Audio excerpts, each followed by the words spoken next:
and Gonzo of the Occupy Wall Street medic team for S17 Actions. Wondering what kind of organization went into this? How did this spring up? Is it a part of a medic team that's been around for the entirety of Occupy Wall Street, or was it specific for this event? Well, it was basically specific for this event. There are medics that are usually around all the time for Occupy Wall Street, and you'll be able to see them walking around. Just that earlier, when everything was coming together, we realized the medics didn't really know where to go, so we set up a table in the shade, you know, and had all our medical equipment out and sunscreen available, which appears to have walked off. Joe has it. One of the other medics. We got to find Joe because we need some sunscreen. Joe, where are you at? All right, so what is Gonzo? What's your personal history with Occupy? Well, I started in San Diego, and I'm also one of the veterans from San Diego.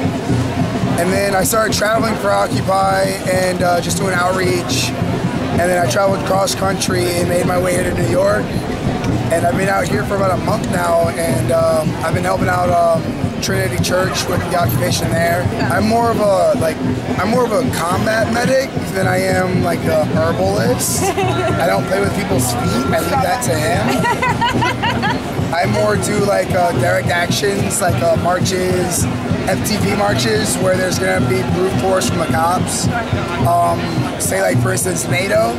I was one of the medics at NATO for that. And I just use my training from the military as part of my participation with Occupy. That's awesome. Use the tools that the man helped you get. Yeah. Use it against them. That's awesome. That's wonderful. Yeah. Okay, what about you, Don? Well, I started off in Occupy New Haven for a while, and we ran the camp down there for a real long time. And then when that fell through, I started coming to Wall Street, and I actually met up with Gonzo at NATO. And this is one of my first couple of times actually being medic. I have the most basic of all first aid skills. I'm pretty much first responder. But it's important for everybody to learn all the tricks of the trade, so everybody should be like certified in first aid and know how the kitchen runs and everything. So basically I run with the SUDS Affinity Group, which is an acronym for just shut up and do shit. Something needs to get done, like you do it, you know? Awesome. And that's it. So I'm training today, tomorrow, and going to be out on the street on Monday.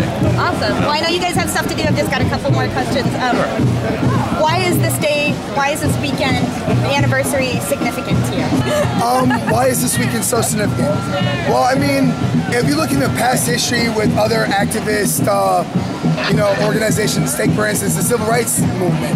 The Civil Rights Movement went for like 3 years, and it's still not.